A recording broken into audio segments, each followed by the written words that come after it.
Chapter 8 Finale. Mitt ran as fast as his stubby legs would carry him. His Hollister shirt clung tightly to his sweaty body as he futilely attempted to catch up to Justin's breakneck sprint. Mitt watched as his janitorial tracksuit disappeared into the dark forest ahead of him, and tried to muster any sprinting skills he had gained from Fortnite, but to no avail. Justin.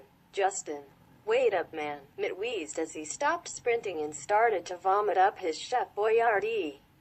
Justin was gone, and Mitt was left all alone, in the middle of the woods, in the dark, with wolves and a crazy blue-eyed demon chasing after him. "Begone, demon!" Mitt wailed into the night, his shrill voice echoing around the woods.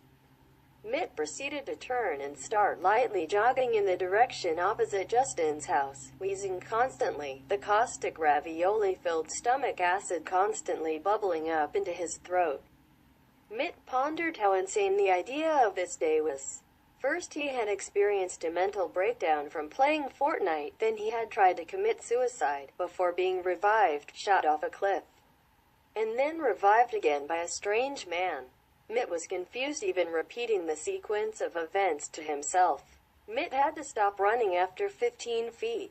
His years off the wrestling team finally catching up to him.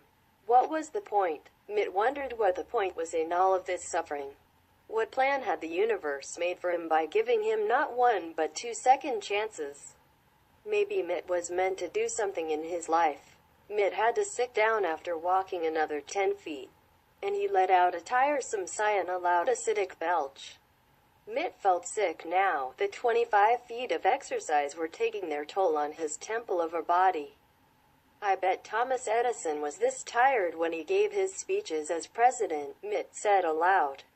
He always admired Thomas Edison for what he stood for as a president, and wanted to be just like him.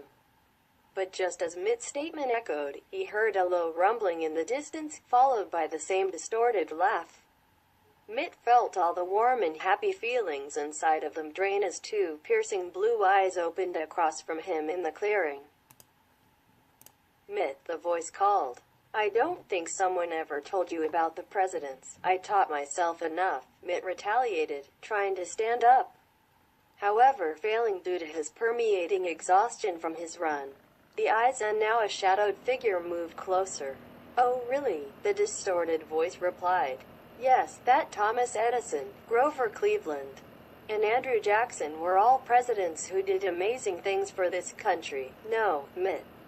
Thomas Edison was not a president," the voice answered, her statement echoing coldly and horribly through the quiet forest. Mitt threw up the rest of his meal, crying out in anguish and devastation, the voice only laughing at him. "No, that's impossible," Mitt screamed. "I'm sorry, Mitt," the woman said, her piercing blue eyes locked onto his soul. "But it's your time to go. You've seen and experienced too much." Mitt saw a glint of silver in the moonlight under her cloak as he turned to run. However, a lanky figure hopped out of the bushes right over his head.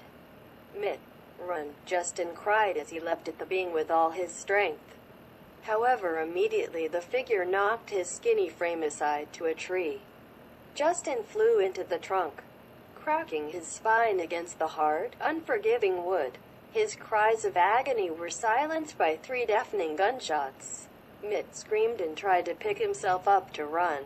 After exerting all of his strength, he managed to pick himself up. Attempting to sprint, Mitt just kept throwing up and falling down, moving at the pace of a lethargic snail. The voice cackled as Mitt turned his back to a tree and saw the face of a pale young woman under the hood, her blue eyes still staring at him. The figure grabbed her cold, lifeless hand around his throat and raised him up into the air. Mitt scrambled and writhed for air as the life began to fade inside of him. Suddenly, Mitt was dropped. He fell to the dirt, wheezing and gasping. "What are you doing here? How?" the woman screeched as Mitt saw the faint outline of Mr. Rick in the dark. "I feel as though your time is now up. I know who you are. You should never have given yourself up to those demons. Believe me, I know that path never ends well. Either way, you're just going to die now and there's nothing you can do about it," Ratch stated triumphantly as he raised his gun.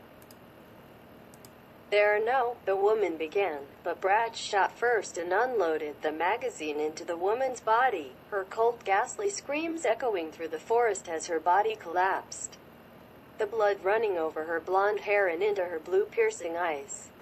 Brad hurried over to Mitt, who still sat disoriented. "Come on, bud. Let's get out of here," Brad stated quickly as he heaved Mitt's large, vomit-covered frame up from the dirt. "Thanks. You really saved my life, Mr. Rick." "Mr. Rick," an officer said. "How do you think he died?" Brad was standing at the local high school, looking at the body of a boy who had hopped off the roof, his large frame now contorted and disfigured. "It must have been sad," Brad answered. "Sir, you were pondering that for about an hour. What do you think? Let's just get him to the morgue. Poor kid. Must have fell upon very tragic circumstances." The end.